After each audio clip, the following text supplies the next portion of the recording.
నమస్తే అమ్మా. నమస్తే. ప్రస్తుతం రేవంత్ అన్న వచ్చిన దగ్గర నుంచి ఎట్లా అనిపిస్తుంది ప్రభుత్వంలో పరిపాలన? కొంచెం పర్వాలేదు అనుకో, కానీ లేని వాళ్ళకు జర ఇల్లు, జర రేషన్ కార్డు, ఇప్పుడు నా హస్బెండ్ చచ్చిపోయాడు, పింఛను ఇవన్నీ ఇవ్వాలి కదా. పెన్షన్ పెంచుతా అన్నాడు, ఇస్తా అన్నాడు, మరి వచ్చిందా మీకు పెన్షన్? రాలేదు అసలే. మన దాని గురించే తిరుగుతున్న, దాని గురించి కానీ రాలేదు. మీకు ఉచిత కరెంట్ అందుతుందా? ఏం లేదు, బిల్లు కడుతున్నా నేను. బిల్లు కడుతున్నారు. మీకు సొంత ఇల్లు ఉందా? లేదు, కిరాయి. రావట్లేదు కదా.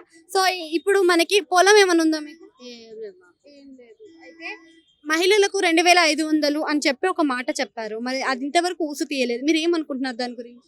ఏం లేదు, ఇస్తారు కదా అసలు, పింఛన్లు ఇస్తారు కదా మేడం. పింఛన్ ఇస్తానేమో దానికి భరోసా ఉంటుంది, ఇంక పింఛన్లు ఇస్తలేరా? సార్ ఏమంటారు, పింఛన్లు లేవు, ఏం లేవు, ఇల్లు లేవు, ఏం లేవు. ఉచిత బస్సు ఉందని మస్తు పబ్లిక్ అబ్బా అట్లా ఆడుతారు. ఆ పబ్లిక్ అయితే ఆడవాళ్ళు ఎక్కువ మంది ఉంటారు అంటగా. ఆడవాళ్ళు ఎక్కువ మంది ఉంటారు అని ఫైటింగ్ చేస్తారు. అమ్మలే అమ్మని వాళ్ళతో చేస్తారు. సరే, మరి బస్సులు ఏమైనా తగ్గించిండ్రా? మరి అవి ఎక్కువనే ఉన్నాయి. ఎక్కువ ఉంటే అంత పబ్లిక్ ఉంది మేడం, చాలా పబ్లిక్ ఉంది.